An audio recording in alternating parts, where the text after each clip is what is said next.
সকালে উঠেই রান্না কমপ্লিট করে পুজো করে নিলাম। এই স্যাটারডে সানডেটা না ভীষণ চাপ থাকে, 3 জায়গায় পড়ানো থাকে। বাড়িতে একজন স্টুডেন্টকে পড়িয়ে চলে এসেছি এখানে আরেকজনকে পড়াতে।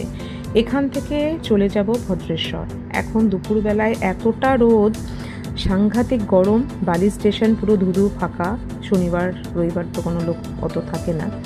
তো এখন ট্রেনে করে চলেছি।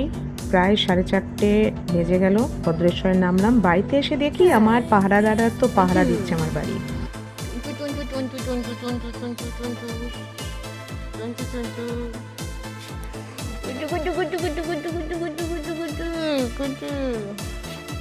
কি খবর?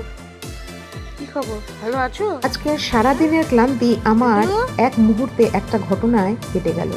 আমার এক স্টুডেন্ট রিসেন্টলি জম্মু থেকে ফিরেছে ঘুরে, তো সে আমার জন্য বৈষ্ণব দেবীর এই ফটো আর প্রসাদ এনেছে। Really today I am feeling very blessed.